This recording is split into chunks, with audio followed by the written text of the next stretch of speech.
Good evening. Welcome to the Beverly Hills Board of Education regularly scheduled meeting for this evening of September 12th, 2023.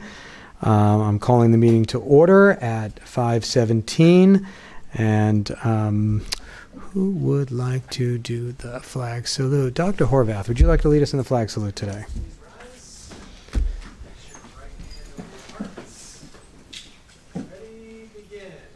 I pledge allegiance to the flag of the United States of America and to the republic for which it stands, one nation under God, indivisible, with liberty and justice for all. Thank you, and I will enthrall you with my reading of the mission, vision, and community pledge. Our mission is educational excellence.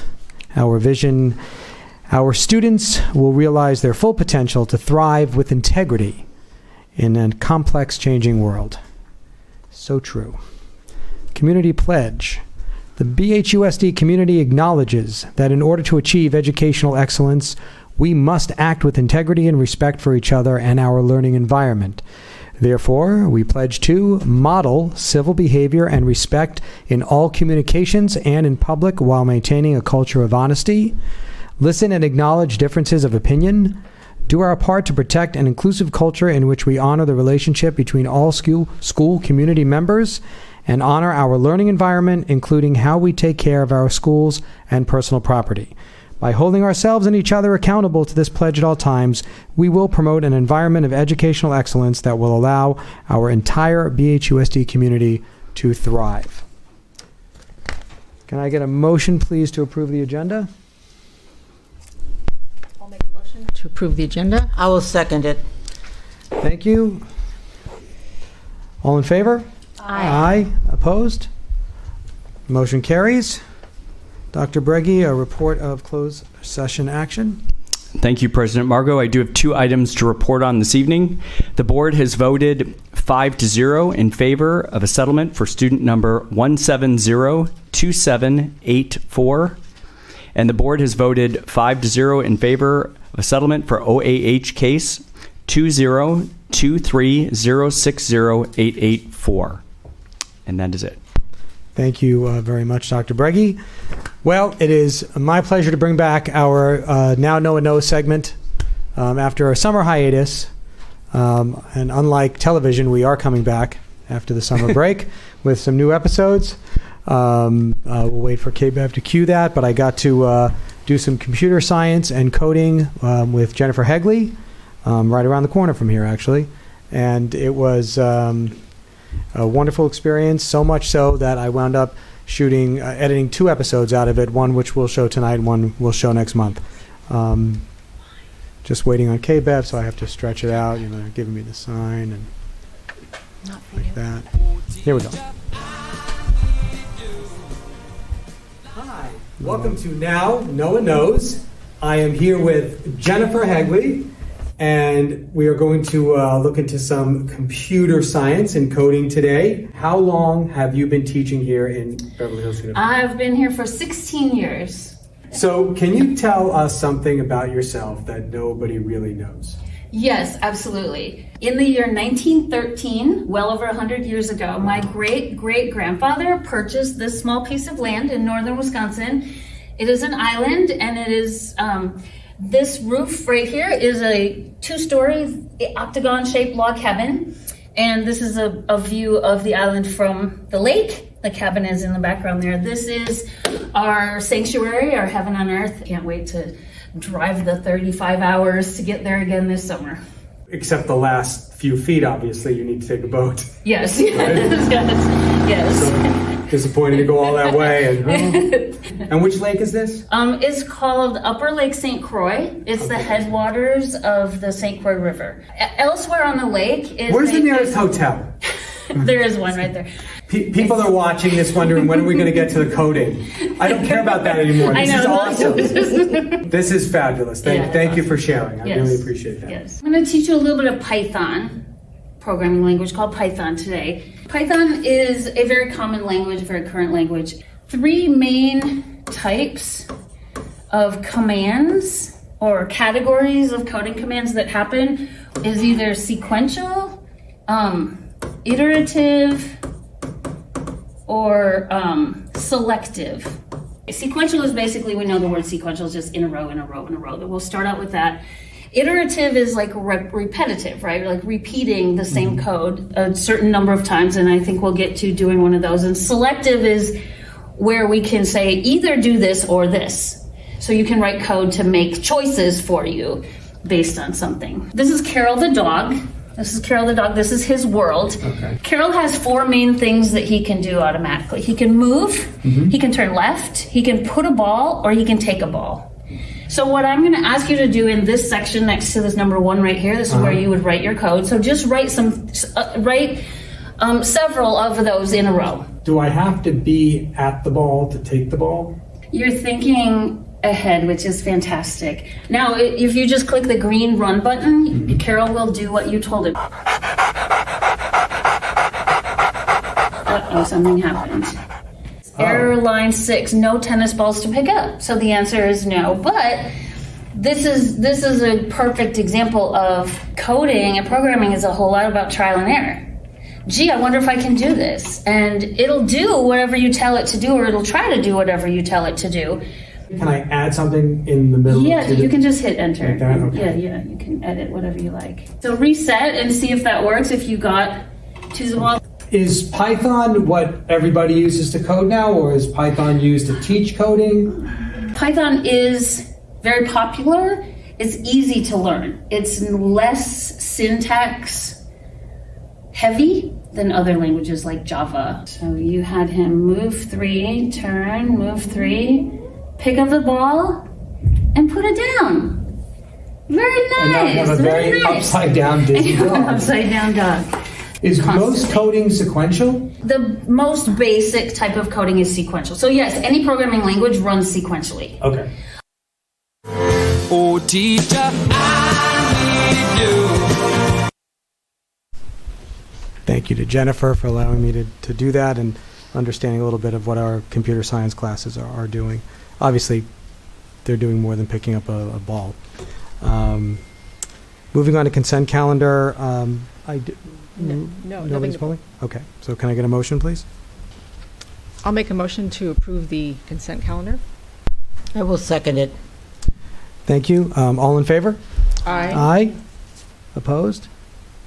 Motion carries. Thank you to staff for the diligence on questions on that today, the calendar this week. Moving on to student board member report. Ms. Lifson. Yeah. I apologize for the lack of visual aid today. My presentation is having issues, I guess, so we're going to be keeping it pretty analog again. Is your mic on? Can you hear me all right? Oh, there we go. Okay. Anyways, so the past couple weeks, we had an extra week off. Things have been picking up again. We started out with Spirit Week at the high school, where we had a number of variety days and activities for the students to participate in, including a Barbie pink-themed dress-up day, which went over very well. And so, yeah, that's the first day. There's a couple others. We had our first home football game, I believe, 2 weeks ago, which at the very least had a lot of audience participation, and students reported having a great time. The addition of our food trucks on campus went over very well, and people are excited for our next one coming up this week. Community-wise, we had our mental health day for the city this past Sunday, which was co-led with Bulldog Aid and Norman Aid, and had great student participation. So big thank you to the students from multiple different groups that had participation and involvement with that. Let me see. Coming up, we have Club Rush at the high school this week, where kids will be able to choose from, I believe, over 80 clubs this year, regarding all sorts of interests and activities, which will be very exciting, I'm sure. And then, as I mentioned earlier, this Thursday we have not only our second home football game, but middle school night at the high school, where our middle school team and middle school students will be invited to the high school to watch. We have a middle school game happening at the high school too, I believe. And this Thursday before, our middle school ASB and high school ASB will be meeting up to work together, make some decorations, and get to know one another before the game. So all very exciting. Thank you very much, Ms. Lifson. Any comments or questions?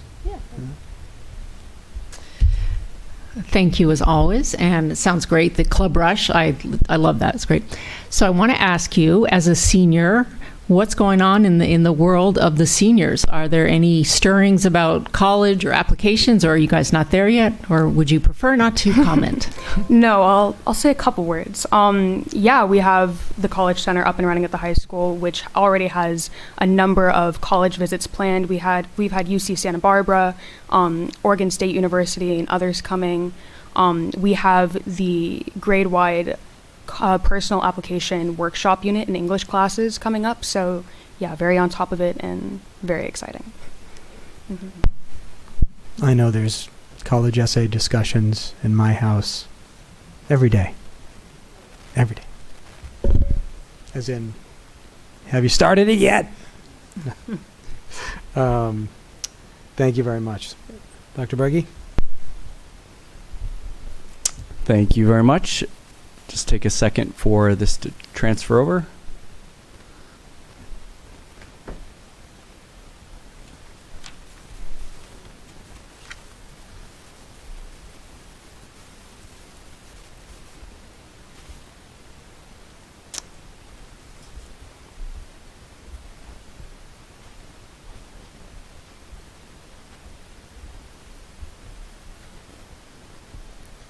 There we go. Good evening to our Board of Education and to our community. Just a short update for you this evening. A couple of repeats from Sophia's presentation, so I'll move through those quickly.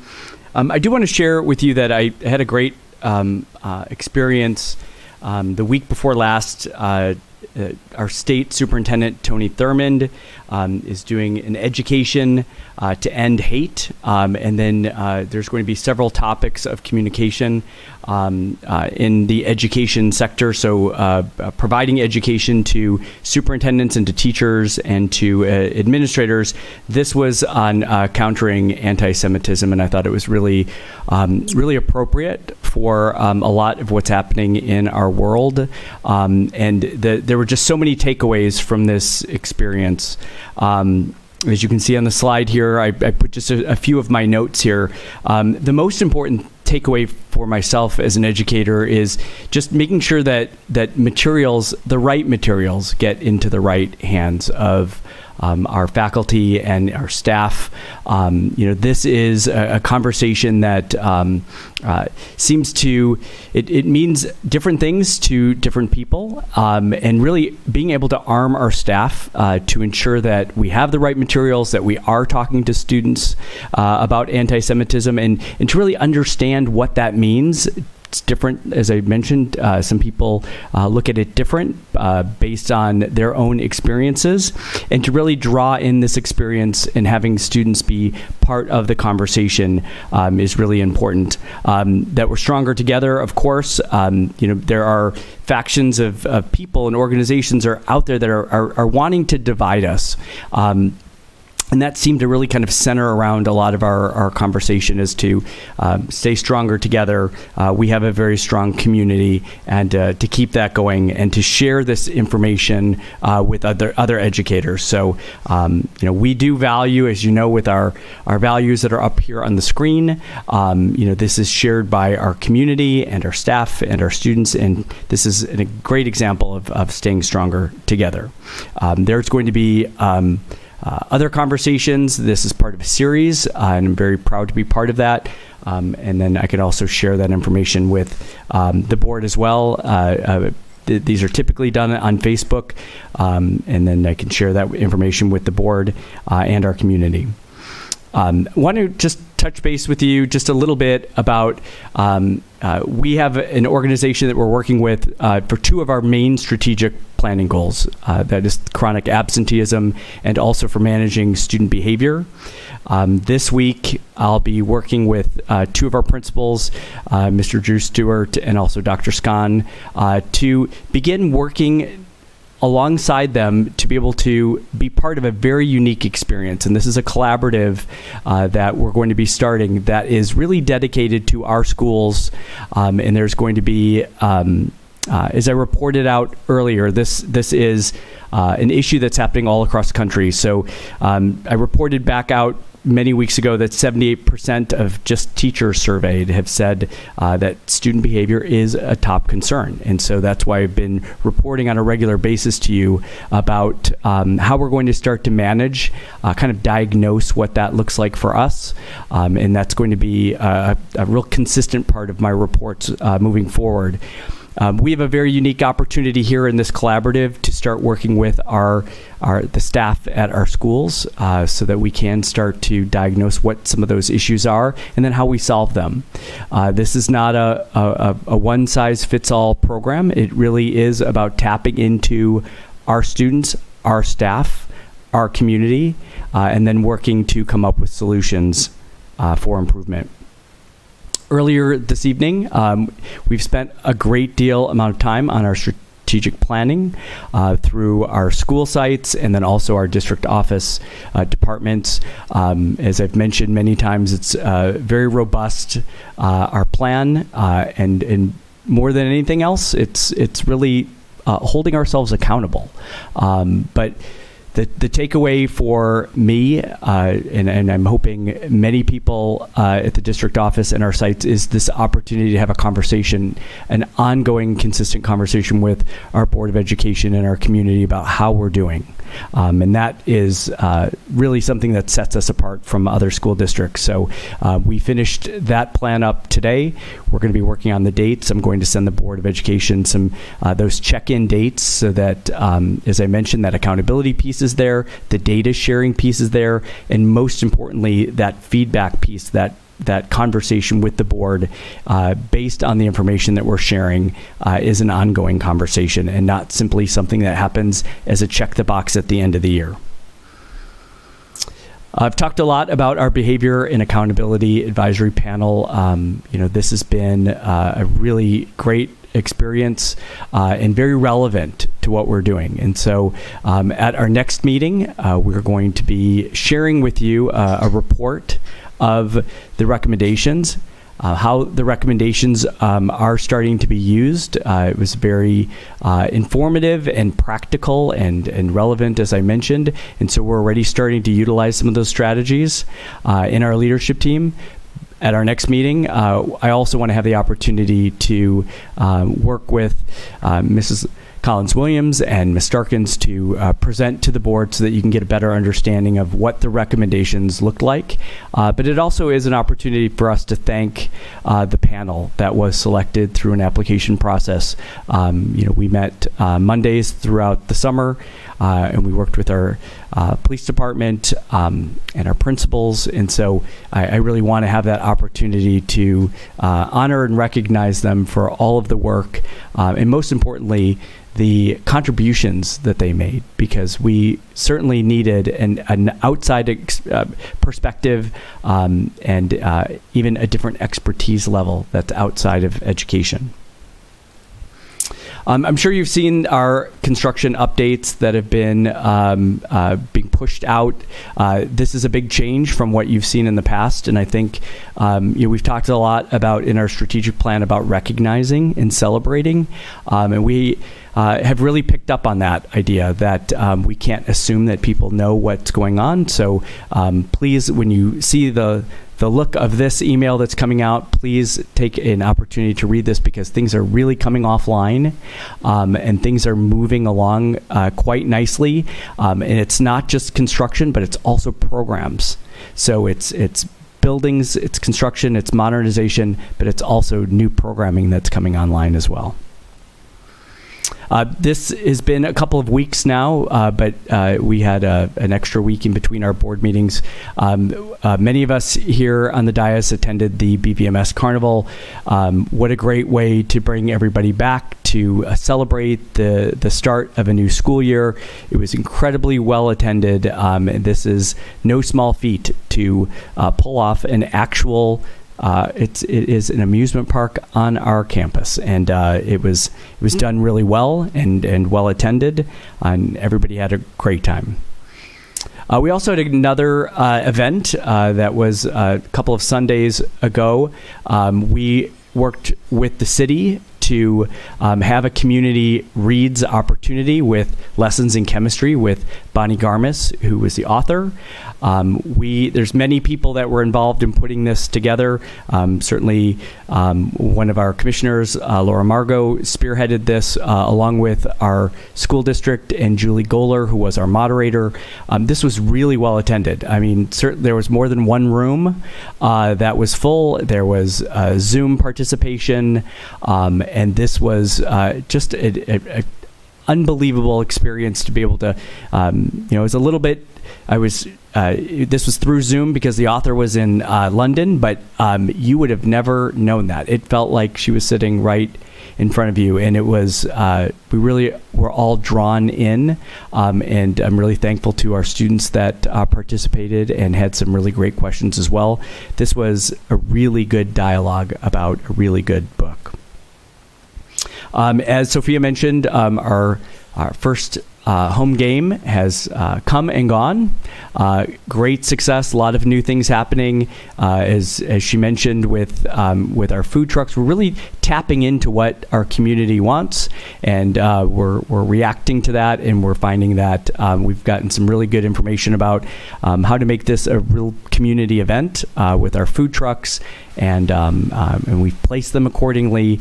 But it's just so well attended, and the school spirit is so nice to see so early in the year. Also with our middle school football night, that's this Thursday. There's a lot happening this Thursday, but our middle school night at the high school for our second home football game will be this Thursday, and we hope to see you there. Also, as pointed out, the Day of Wellness, another event that through the city that was extended an invitation to our school district and our students, and our programming at the Norman Aid Center and also the Bulldog Aid Center was very well attended, and it was very successful. This was the first event of its kind, and hopefully there will be many, many more. Yesterday was a very a difficult day for many of us. A day of remembrance is kind of the kickoff to this day. Yesterday at our Rotary meeting was the opportunity to listen to Chief Stainbrook, Chief Barton, and really talk about what 9/11 means to them.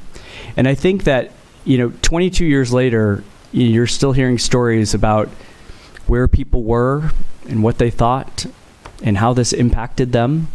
I've said before that this is, a day for me that is very difficult. This is a former roommate that was on Flight 77, him and his wife, and so it's a really difficult day for me personally, but I know that we all have a different experience.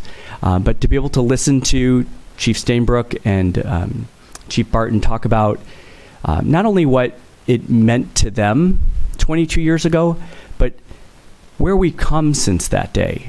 And so with the advances in technology, with the advances in security and in safety, it was really heartwarming to be able to remember on September 11th that we are in a different place today.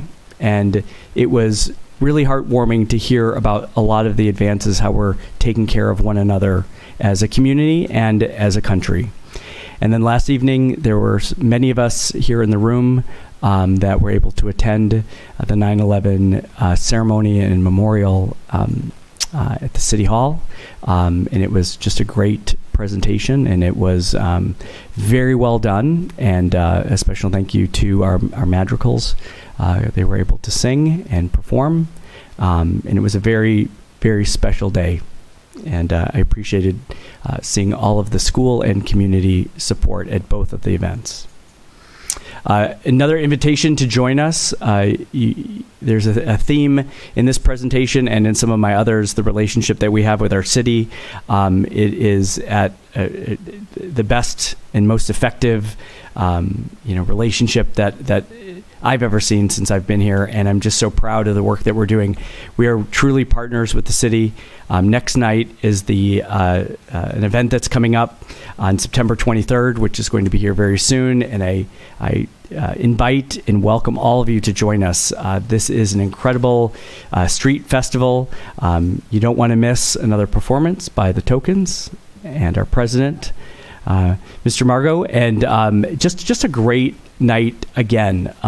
If you attended by any chance our national night out, it's just another opportunity to bring our community together, and these events seem to get bigger and bigger, and more people seem to come, and it's great to see that we have a lot of staff that will come to our events, and so we just cordially invite our students and our staff to come out and just kind of hang out and be in our community. It's really a great event, and so we're very excited that we've been asked to be part of next night. Just another event that the city has asked us to be part of, and we're just so thankful for the invitations that we get. We say yes immediately, and we're always very excited to be there. Lastly, I just want to mention we have extended our communications. We had a system where it was if you were attending that school and you had a student at that school, that you could sign up for our communications from that school. Since then, we've had people want information about other schools and wanting to see their newsletter or see what is happening in that school. And so we have had opportunities here. You can do this by the individual websites here. You can sign up, or also through our neighborhood email alerts. And this is really starting to take off. Even El Rodeo is on there, and and we have many people have signed up, just the neighborhood in El Rodeo, wanting to know about where we are with construction. And so it is open to really anybody, if you have a student here or if you're just a neighbor in our community and you want to know what's going on. Lately, we have had people asking us, we'd love to come see the play, or we'd love to come see the madrigals. And they do not have kids in our schools, but yet they are part of our community and they really want to attend. So we're providing those opportunities where you don't have to be just a student to get the information about what's happening in our schools. And so we're excited to be able to offer that. And that is my report. Thank you, Dr. Breggy. Colleagues, any comments or questions? Seeing none, thank you very much for the report and for the quick shout out. Moving on to Mr. Guzman. We will, this unaudited actuals does require approval, but we will have the presentation first.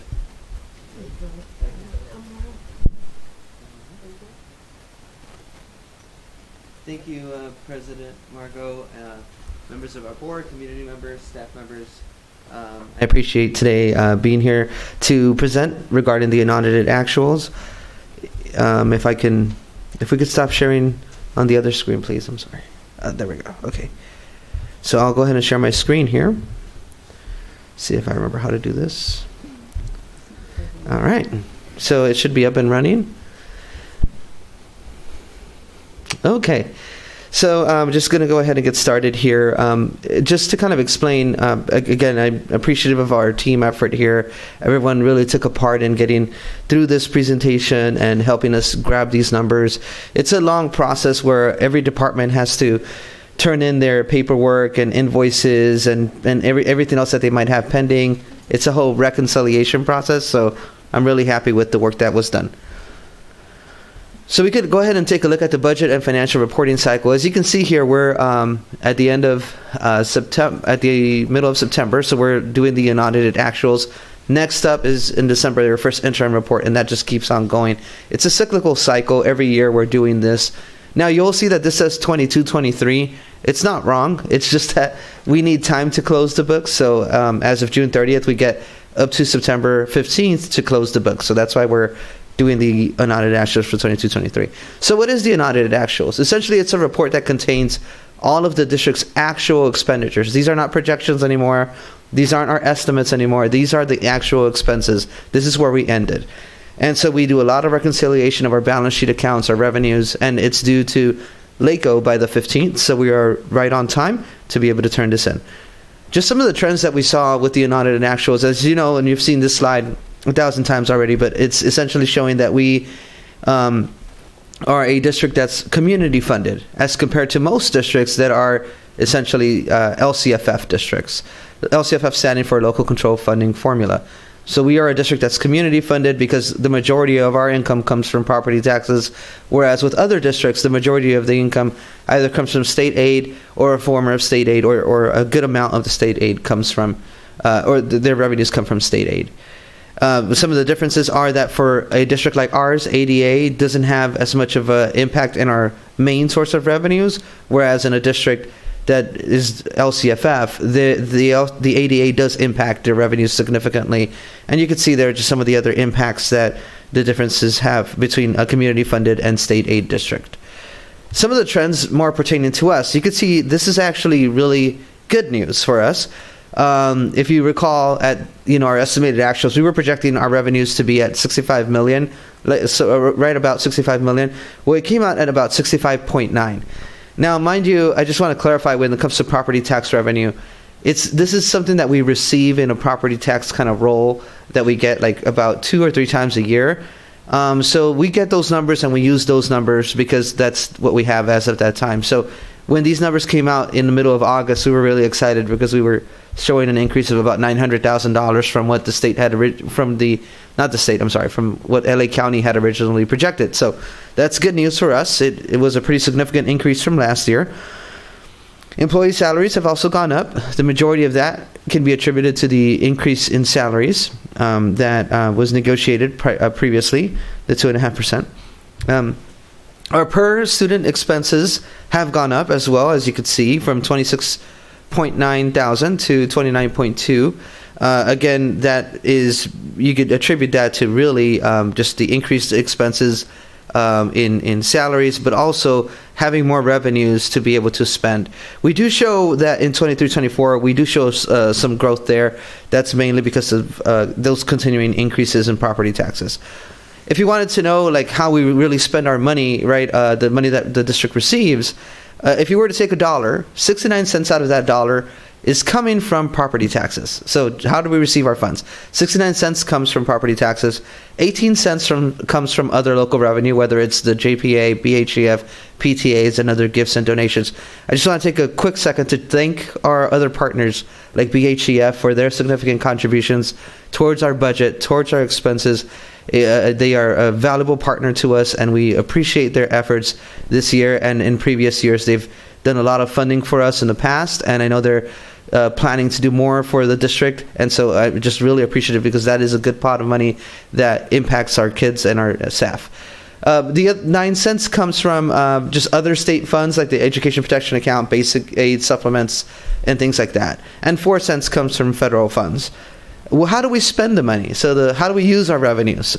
77 cents of each dollar goes towards employee salaries and benefits, or went towards employee salaries and benefits. 3 cents was for books and supplies, 16 cents services and other operating expenses, and 4 cents for deferred maintenance and future liabilities and technology refreshes. Typically it's a little higher on the employee salaries and benefits, but due to like having those extra COVID funds, it just it looks a little bit different there than in typical years. Now, how does these numbers look? Like, where did we end up? So in regards to revenue, our 22-23 estimated actuals, we were projected to be at 94.3, but we're actually at 97.9. The majority of that increase, it's a $3.5 million increase. Most of it came from updated annual taxes that we already explained, the $1 million. We had some more expenses in Title I, so that increased our revenues. The other big pot of money we already brought to the board, if you recall, in the 45-day budget revision. That was $1.3 million. It was the Arts, Music, Instructional Material Discretionary Block Grant and the Learning Recovery Emergency Block Grant. It's sad that I know those by memory, but that's the grants there. Interest, leases, and miscellaneous revenues, they came in about $700,000 more, mainly on the interest side. So in total, we received about $3.5 million more than we projected, but most of that was unforeseen in regards to the annual taxes and the arts, music, and social material discretionary block grant and the learning recovery emergency block grants. In regards to expenses, so this is something that I was really happy with in regards to our budgeting.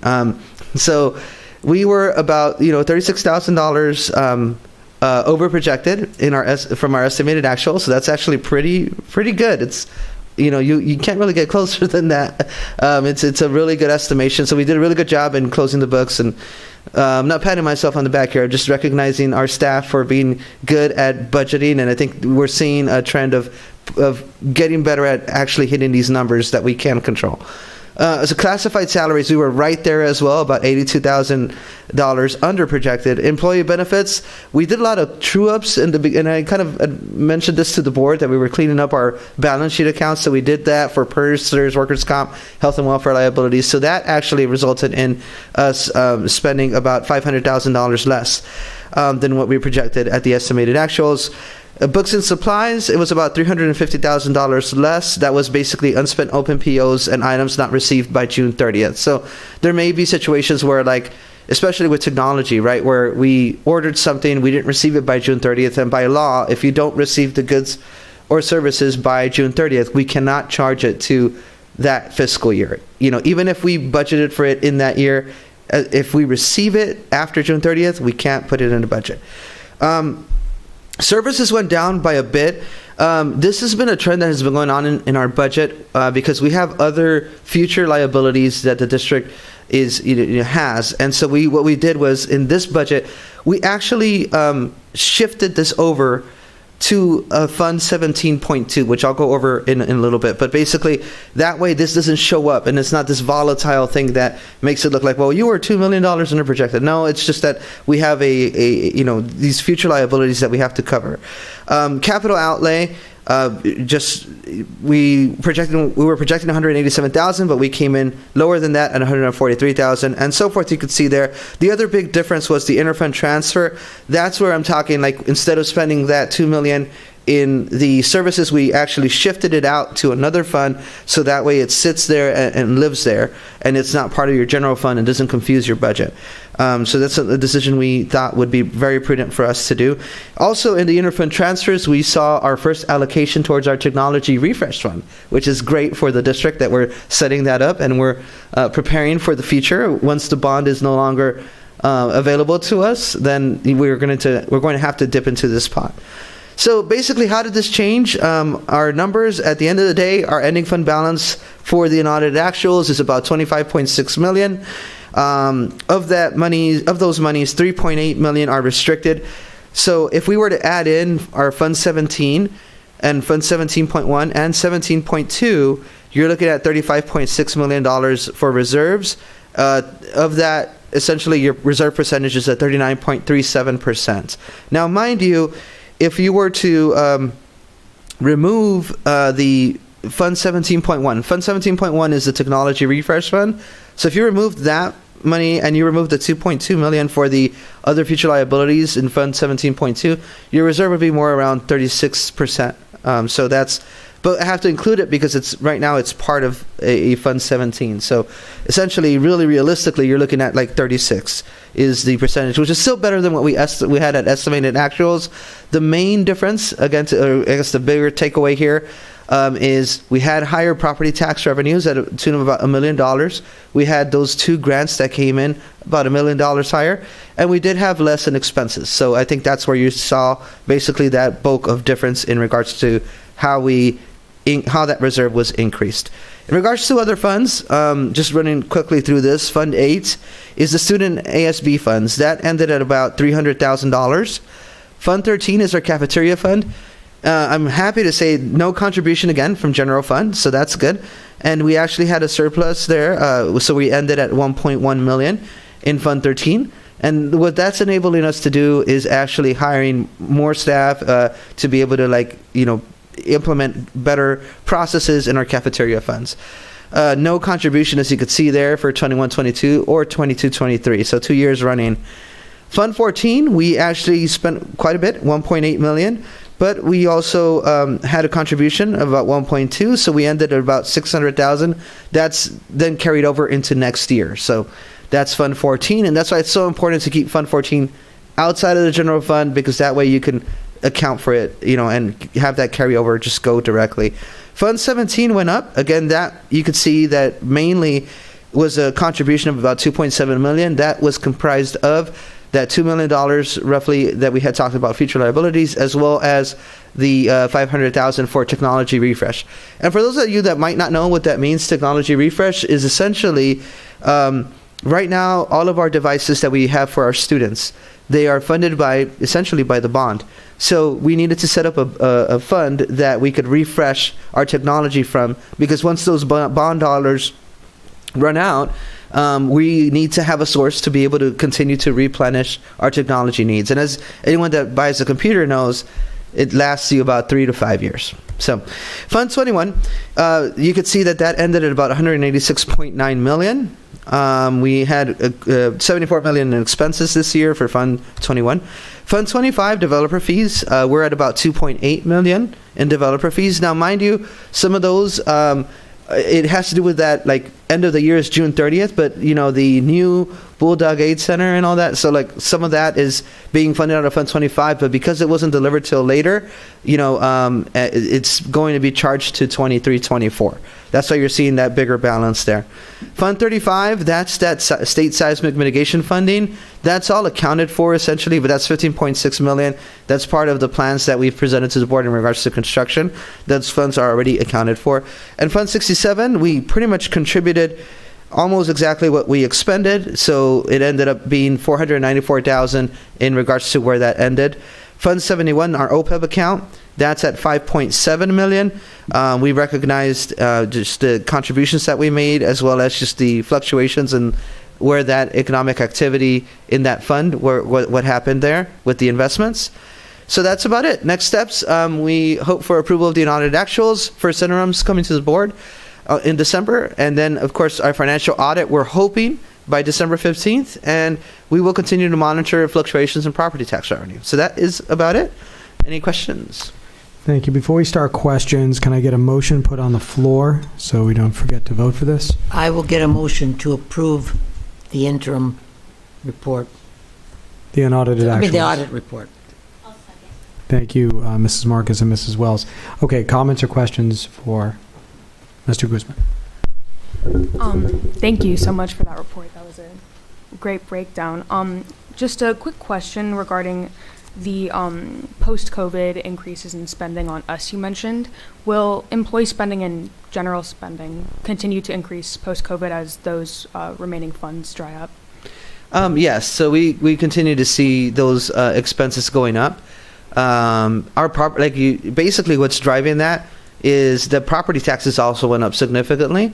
And what that's going to do is next year, since we ended higher, we ended at 65.9, now I have to go back and change what we did at the adopted budget. And so now our starting point is even higher. So that's going to impact, what we do at first interim. So, the revenues that you spend, for the most part, you try to expend. We have to maintain a reserve, of course, but we try to make sure we spend as much as we receive as prudently possible with, accounting for a reserve. But we do anticipate those to stay. We did in 22-23, we had less COVID funds.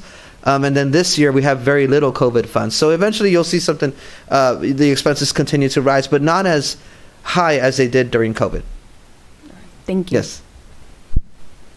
I just want to point out about the technology refresh, the dollars that we're putting away in the reserve. I think it's Fund 17.1. Is that correct? Yes. That the budget that we work off of right now for technology was budgeted previously with bond dollars, but it's not an open-ended amount for the use of bond dollars. It's a set budget that was set aside for technology refresh. So when Raphael is saying when the bond dollars are gone, what he means is the budgeted bond dollars that were set aside for technology refresh. When those dollars are expended, we've now started setting aside budget dollars for the future, for future technology refresh, so that we're planning in advance like we do with deferred maintenance.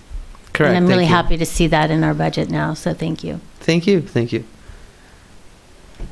I just want to say thank you so much for your presentation and for making it something that is so easily understandable. At least to me it is. I appreciate it, and it makes a lot of sense.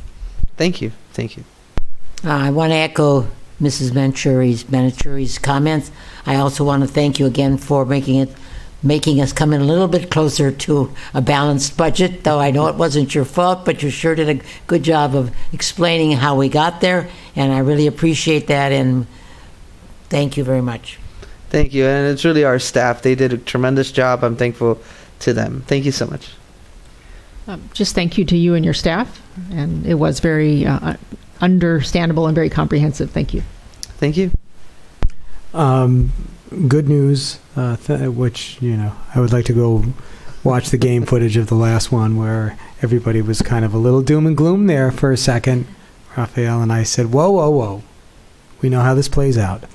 I think we should start considering, though, perhaps based on our study session on construction today and knowing there's going to be a shortage that's going to require bridging of some financing, to maybe perhaps putting aside, if we could find it, to keep our reserve as per our resolution, but keep some also aside for construction to help mitigate any bridge loans that we may need at the end of the project. Because bridge loans do come with interest, albeit small, but it's still, the more of that we can avoid, I think it would be smarter planning. Sure. For the I can future. definitely look into that. Thank you. Great. Thank you. Any other comments? Great. All in favor? We do. Yep. We got it. All in favor? Aye. Opposed? Thank you. Motion carries. Thank you very much. Mr. Guzman, are you doing the GAN limits too? Or? Yeah, if anyone has any question on it. Yeah, okay. Yes. Go ahead, Rochelle. I would like to make a motion to approve the resolution 2023-2024, the adoption of the GAN limit. I'll second. Thank you very much, Mrs. Marcus and Dr. Stern. Any questions? All in favor? Aye. Aye. Opposed? Thank you. Motion carries. Thank you. Thank you very much, Mr. Guzman. Moving on to planning and facilities. I'll make a motion for approval of contract for furniture, fixtures, and equipment at El Rodeo Elementary School with new Tangram LLC DBA Tangram by utilizing the San Bernardino Superintendent of Schools bid number 19/20-1273 furniture systems and standalone piggyback contract. I'll second the motion. Thank you, Mrs. Wells and Mrs. Marcus. Any questions on this one? Okay. All in favor? Aye. Aye. Opposed? Thank you. Motion carries.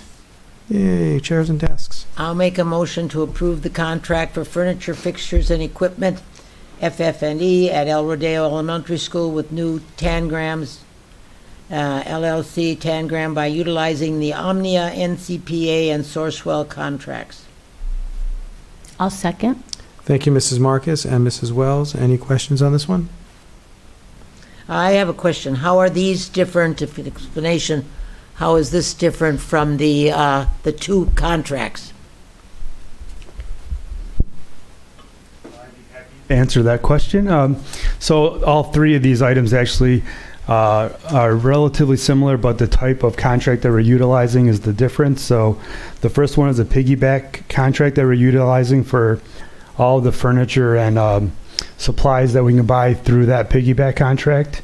The second one for this particular item B is a Sourcewell contract, which is a contract that's approved statewide that we can utilize for purchasing furniture and equipment.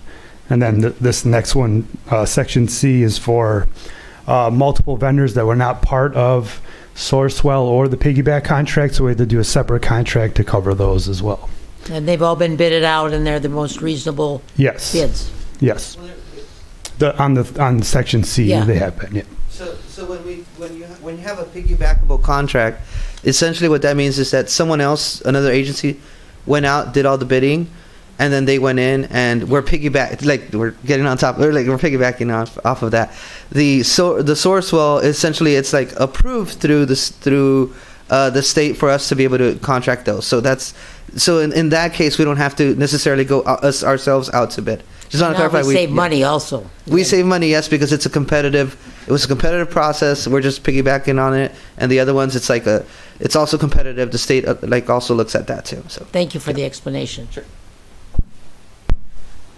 Any other questions? Raphael, did we piggyback on contracts when we did this for B1 and B2? Do you know? Yeah.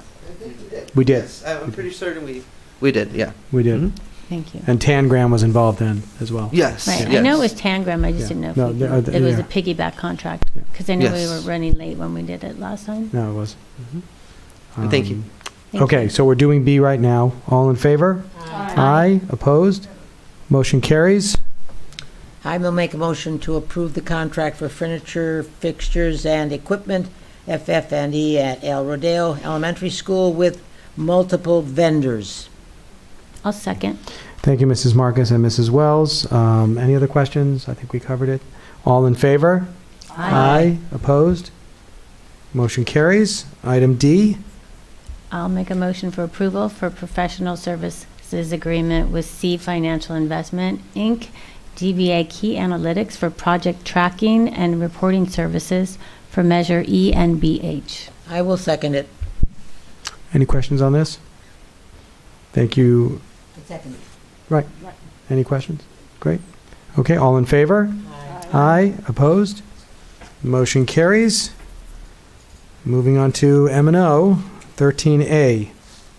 I'll make a motion for approval of notice of completion for replacement of district-wide energy management system emergency resolution number 2020-2021-018 with Air Conditioning Solutions, Inc.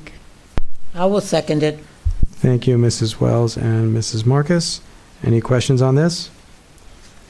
Okay, all in favor? Aye. Aye. Opposed? Motion carries. 13B. I'll make a motion for approval of agreement with Optimus Building Company for painting of B building at Beverly Vista Middle School. I will second. Thank you, Mrs. Wells and Mrs. Marcus. You are on top of it tonight. Any questions? Yes, what is in Building B exactly, and are we talking about walls in the hallways, or are we in the classrooms? And why, if that should have been done during the summer, are we approving it now? Is it going to affect the kids in school? Sure. So this is for the exterior of Building B. So it's the exterior portion of Building B. We're painting that. And so essentially we're aiming to do that work so we don't disturb students over winter break. So that's why we're bringing it to board now, so that we could get the work done during winter break. But it's for the exterior of Building B at BVMS. I have a question about that, Raphael. I remember previously Ken Haas had presented to the board different color options for the trim on those buildings, and we had made comments on that, but I don't think we saw the color selections come back. Is it possible for us to see what those color selections are? Because I remember, for example, when we looked at the exterior for Hawthorne, it seemed like a big disconnect, and I can't remember what BV was, so I'd just like to see the color selection. So sure, we can definitely bring that. And I'm almost certain that we are matching the different color schemes of the matching buildings. That's what we were instructed. But I will double check and bring it back to the board. If that's not the case, we'll make sure to, bring it to you all for approval. That would be great. I think that was our direction, is that they follow Yes. more the architecture and the color scheme of what the architecture should be. Yeah. Thanks. And I'll make sure to reemphasize that. Okay, thank you. Okay, all in favor? Aye. Opposed? Motion carries. Item C. I will make an motion to award the bid of 2324-016A for the STC Elevator Repair Services, a rebid to Lift Tech Elevator Services. I'll second. Thank you very much. Any questions? This is the STC. This is the Science and Technology Yes. Building. Didn't we just do this recently? I remember going through an elevator not too long ago. Am I wrong? So a long time, because I remember a student who needed to use it and we had a problem with it, and now it's back again. We've had a lot of problems with our elevators, unfortunately. We just recently fixed the freight elevator. This one is for the STC. I know that, but I am thinking that this elevator we are now looking at is the same elevator, if I'm not mistaken, that we've spent a year or more. I remember it was about a year or something. What's going on? I mean, what is this, a new problem? Same problem? Do we know what? Yeah, so what we did, we actually had, and we had mentioned this to the board, that's why it's probably looking very familiar. We've had a lot of issues with that elevator. We've had different elevator companies come in and take a look at exactly what the issue is. This company, Lift Tech, was the one that actually was able to diagnose the problem, because we've had other companies come in and they just kind of prolong and then nothing gets done. So they were actually able to diagnose the issue that was wrong with the STC. I don't know exactly the technical terms, but they were able to diagnose it. And so we actually took this out to bid. Because it's such a complicated elevator, essentially nobody else bid on this other than Lift Tech. Now, the advantage is that Lift Tech analyzed it and looked at it for us, and that's how we were able to determine what we needed to go out to bid for. And so we're confident that they'll be able to fix it and get this done and working finally, and getting all. It's not working right now, right? Yeah, it's not working right now. Rafi, yeah, I want to follow up on what Mrs. Marcus said, because we were here, I think, the last round of what ailed that elevator, but I do remember us doing an almost complete rebuild of that elevator also. And I would make sure that we check all the records regarding repairs on that elevator to make sure things were not warranted or there's nothing defective, because we put an extreme amount of time and money into that elevator. Mm-hmm. And by the way, now that Coach Tim came back in, maybe the defensive line can just carry kids up and down stairs on their backs. It's only going to help out in the field. Okay? No, yes. So I will make sure to check that, but I'm sure Ken looked into all of those things, because that's kind of the first thing we do when something breaks down. We look at the warranty. But I guess this has just had a lot of issues. It's just very difficult technology for the type of elevator. And again, I'm not going to pretend to know the exact technical aspects of this, but it does require that repair. We did look at warranty availability, but I'll have them double check again and make sure that it's not something that could be covered under warranty. But to our knowledge, it's not, and that's why we're bringing it to you all. Yeah, it's just to see. I want to make sure that you're clear with the extent of the work that had been done on that elevator. Okay. I think that's important in this one. I will make sure we do that. Okay. Any other questions?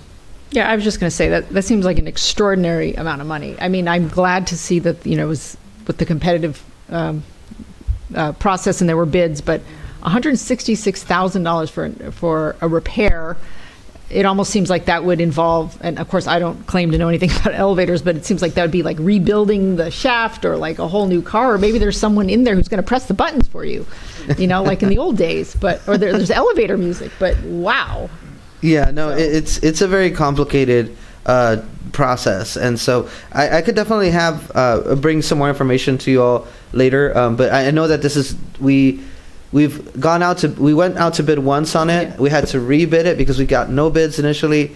Then this is the second time, and we had Lift Tech actually submit a bid this time. So that's where we are with that. But I could definitely bring some more information just to double check.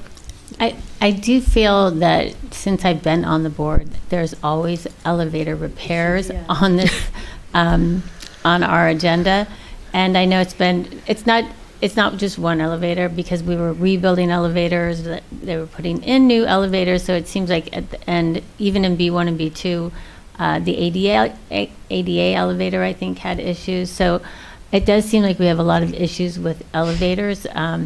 In this one in particular, it may be worthwhile to just go back and look at the history and see, at a certain point in time, how much have we invested in repairs and what options do we have down the road, and planning with our deferred maintenance of of what to do with that, especially when you only have one person who's willing to bid on it. It will become Yes, and I think that's a really good idea. I could definitely look at an elevator kind of like study, informational kind of thing, because it is a lot. Since I've been here, I've never seen so many as well. So it's like it's a lot, important. right? Yeah. Yes. Well, we're going to be looking at like complete We should have- replacement. Right. I mean, I don't Yes. know if it's because should- they're different elevators, because I don't go back and track and say, didn't we, just like this one was was very this one. memorable, I know. It- But there's been other ones, like even in B1 and Yes. B2, the regular, the one the ASB kids were using, that one was also down. So there just seems like there should be some sort of elevator review, I guess. Yeah. No. So It's an extraordinary Elevator ad expense, hoc. but it's also Yeah. really important because it is for ADA and for so many uses, we really do have to have them. So it's a necessary evil in terms of an expense, and it is really expensive to maintain them, but Yeah, and if maybe it's we any could look at some options. consultation, like this same elevator was purchased in several places, and they're experiencing the same problems all over. It looks like we should have a deferred maintenance just for elevators. Yeah, no, and that's what I'm saying. Like Good we're point. going to have. That's actually. It's funny you mention it, because that's one of the things that Ken is building into the deferred maintenance. So that's what I was saying. Like we're going to cover this during our deferred maintenance plan. He is building the elevators into that. We do think that this will fix it, though. We had another company that was doing it before. I think this one, if I'm not mistaken, Will referred this company over to us, and they seem to have fixed some of our other elevator issues. So we're hopeful that this will actually work out for us well, and we're pretty confident that it will because of our previous success. So. well, that's great, because it may just also have been the subcontractor we were using for the elevator. So maybe now that you found someone else, maybe they'll be more effective at making those changes and fixing it. This whole issue brings me down. It's unbearable. I will say this, Raphael, I am dealing with an elevator at a property, and it is impossible to get elevator vendors. Yes. It is impossible, and both in residential and commercial venues. I've never seen anything like it, so I do understand the lack of response. Okay, all in favor? Aye. Opposed? Me. Is that opposed? Yeah, opposed. Okay.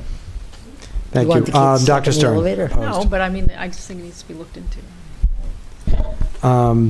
True, but it does have to be repaired Of course. because of ADA I issues. realize So that, but one I can be would go- done. They can be done simultaneously. A motion for the approval of the agreement with Air Conditioning Solutions for emergency HVAC repair services as needed in 2023-24.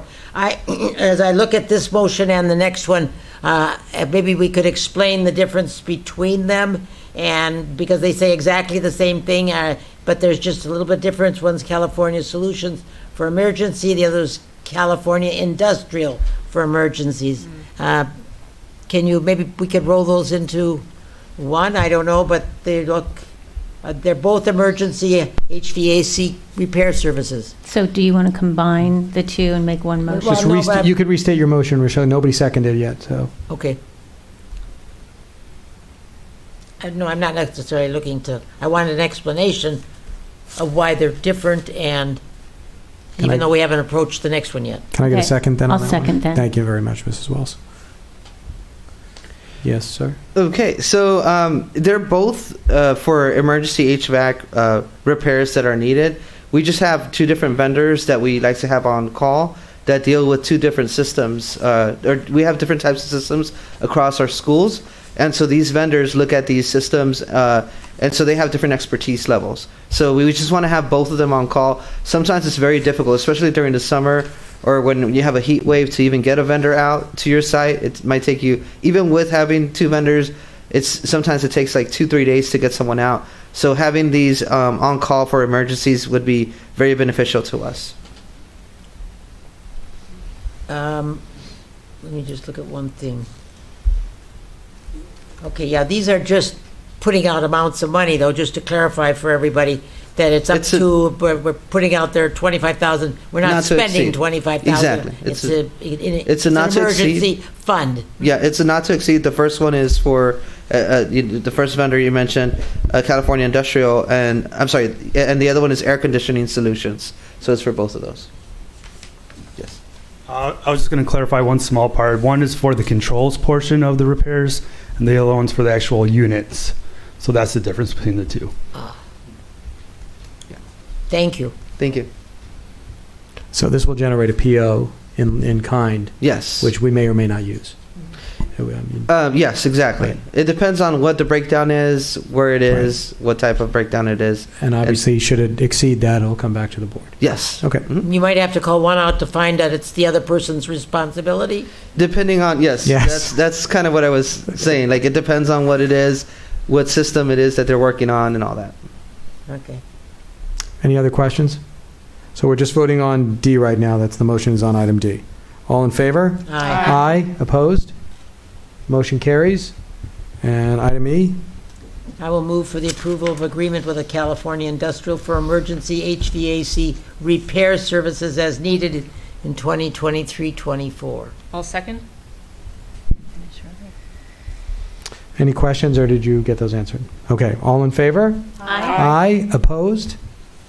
Motion carries. Thank you very much. We're going to move on to agenda hearing period, public comment. We have one on Zoom, so, and this has seated time, so we'll need 6 minutes. But how are we? Who's? President Margot? Yes. Honorable Isabel Hacker, welcome. The floor is yours.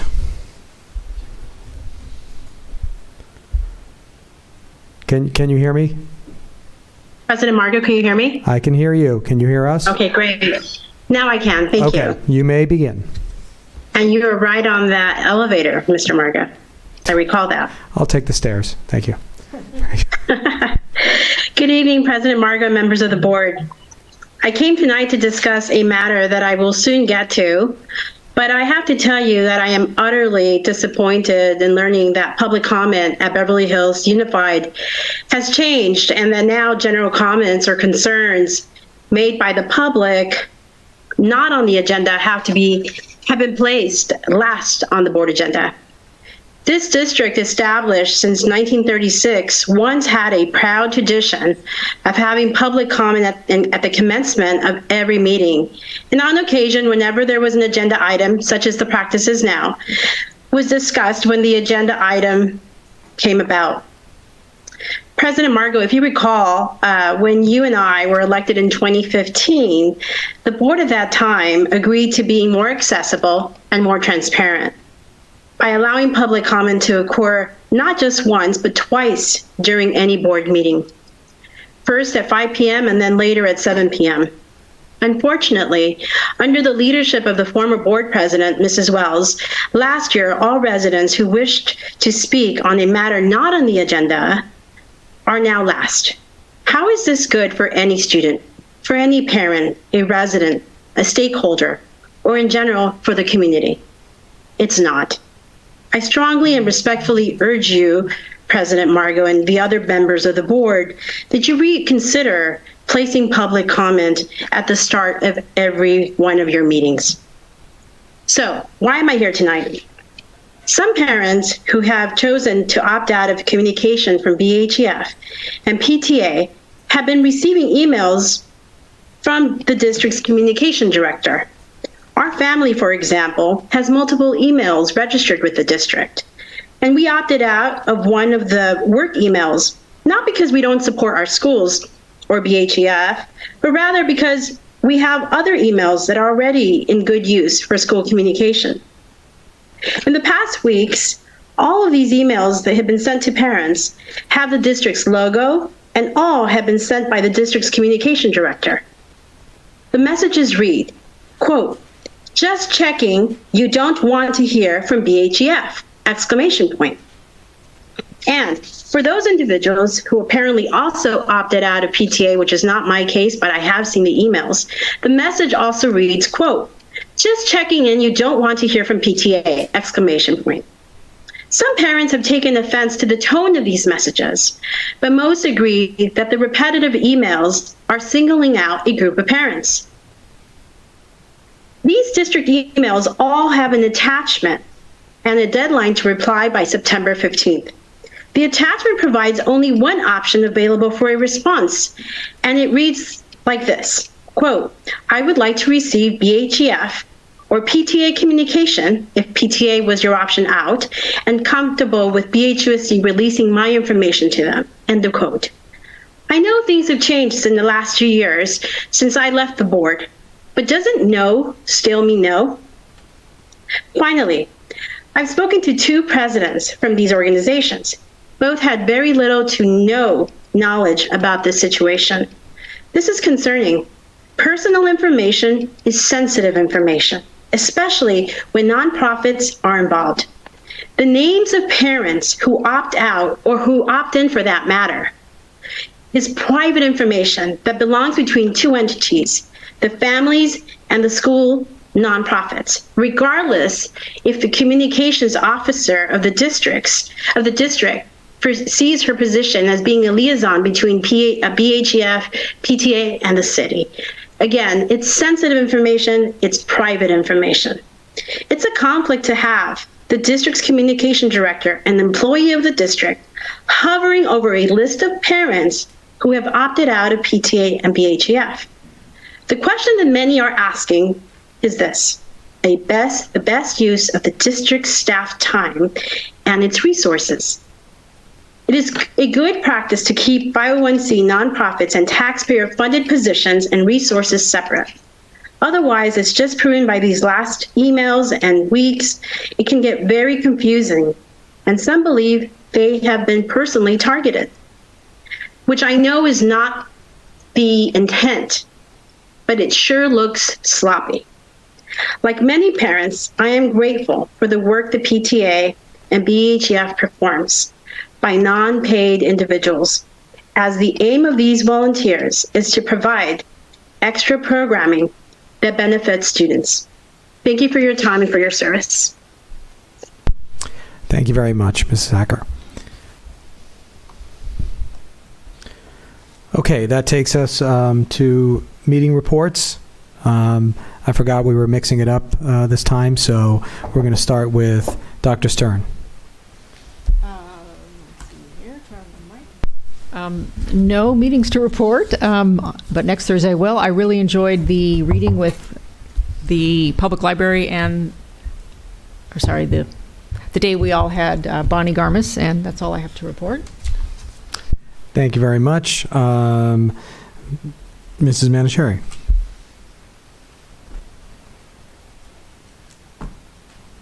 Hi there. I would like to share a little bit about the construction study session that we held this afternoon. I thought that it was actually a phenomenal meeting, and I encourage anyone who's got the time and the interest to please check it out on YouTube. We do have the KBEV channel, and it's available to all of us. I think that, like I was, everybody will be very pleasantly surprised by the detail in terms of, what we're going to have for a grand lawn, which is something that a lot of the families and the children have been asking for, myself included. And importantly, there is a very detailed future projects master schedule. And I think that, our construction has gone on for so long at this point that it feels really good to know what lies ahead. So I encourage everyone to check it out, to review it, and maybe it's something that we can try to share. I know there's a construction Instagram account and so on. So maybe it's something that we can kind of put out there. And the schedule that you'll all see, my understanding is that it's actually one that's very conservative, meaning that some of the deadlines could be met sooner than what you're seeing on paper. So I am excited, and I hope you all will take the time to review it and reach out to us with any questions. And hopefully this is going to be the beginning of the end and the last push, and we'll have B3, B4 front lawn and athletics pavilions soon enough. Thank you. Thank you. Mrs. Marcus? Thank you. A couple of meetings that I did attend. I attended the health and safety meeting. I was as the commissioners, as the liaison. The last report was quite lengthy. There was a lot to do with citizens and the community and the things that are there for them. One of the things, they did an update on the citywide outdoor warning siren system so that people who are outside, they talked about the warning system for those who are outdoors and not indoors.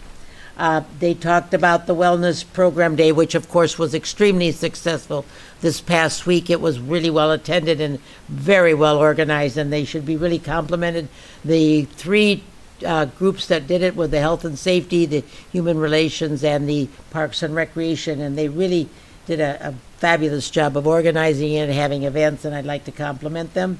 Again, they had their moment of mindfulness with Dr. Felsenthal. There's something called Partners in Care Foundation with the Beverly Hills Fire Department. There's the CEO of that is the president, Partners in Care. They share highlights of important services that are provided in our community and the diverse, the underserved population that can use them. This again is Suicide Prevention Month. They had a little talk about the Briskin Wilder welcome, and they talked about the Maple Center counseling program in support of those for suicide prevention.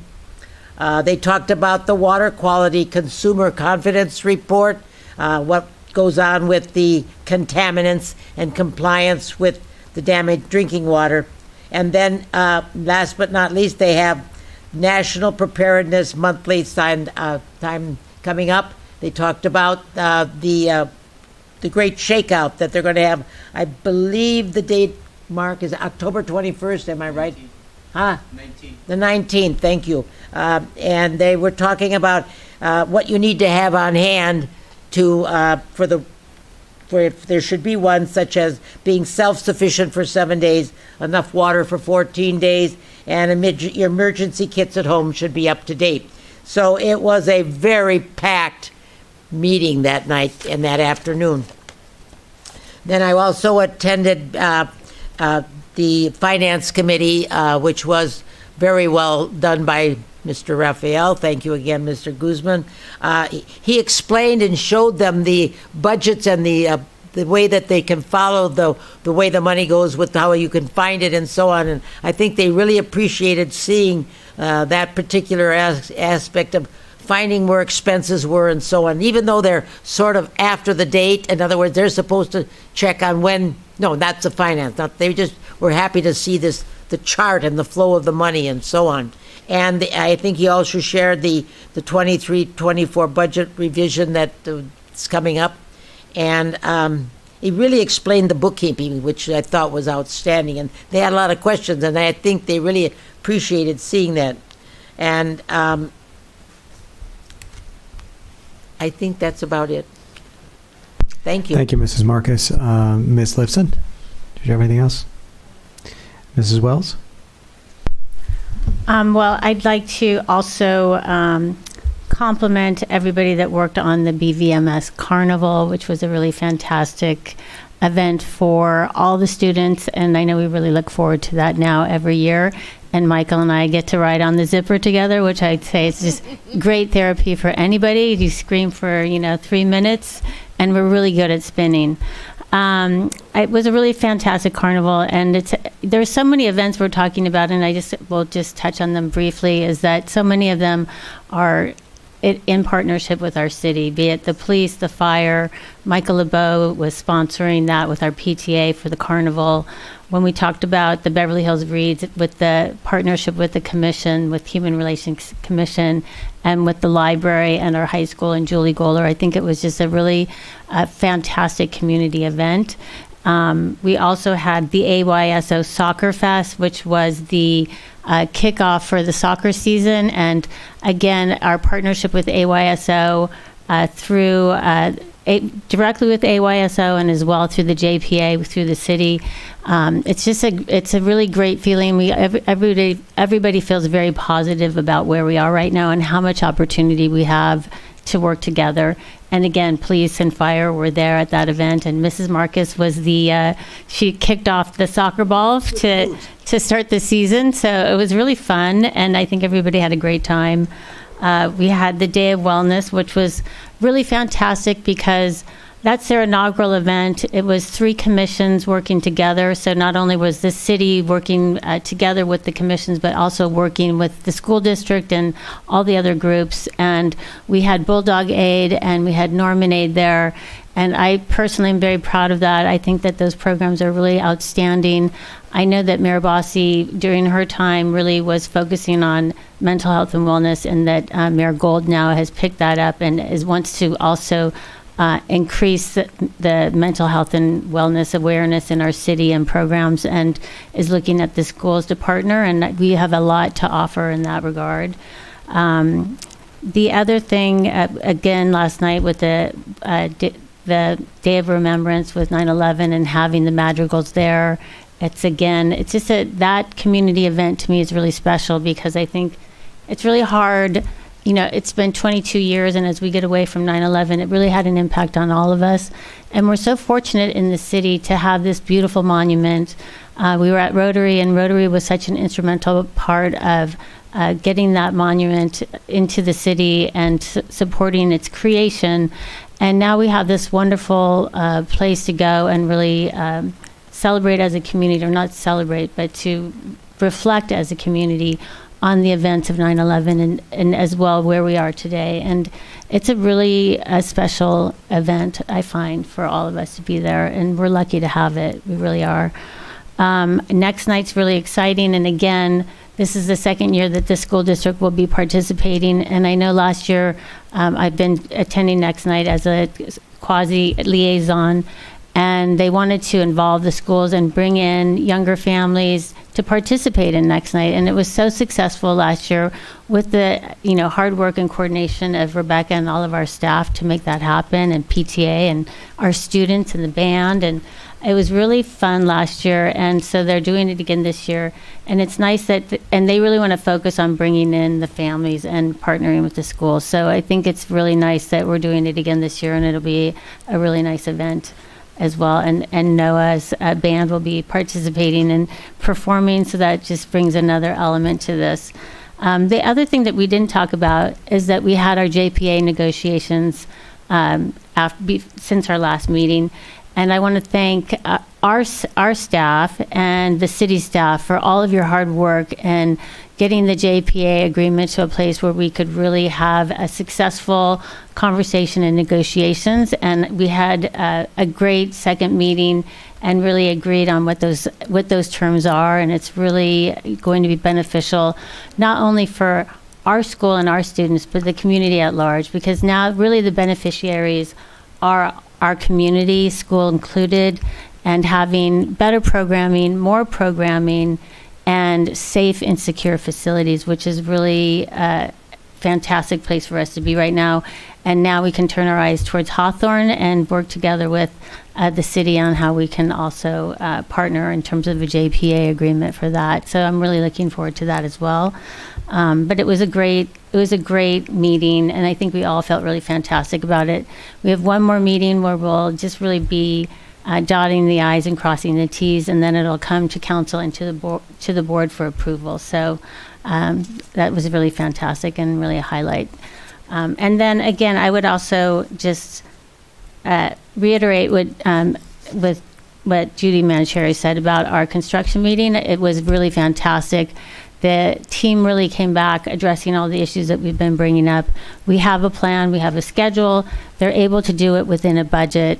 Noah referenced earlier that we'll have a bridge loan at a certain point in time down the road as we are managing cash flow until we get the modernization funds in, which will pay for that bridge loan. So the dollars will be there, and the complete high school will be done, more than we even had planned originally. All the fields in the upper fields will be in this plan and complete. So it's very exciting.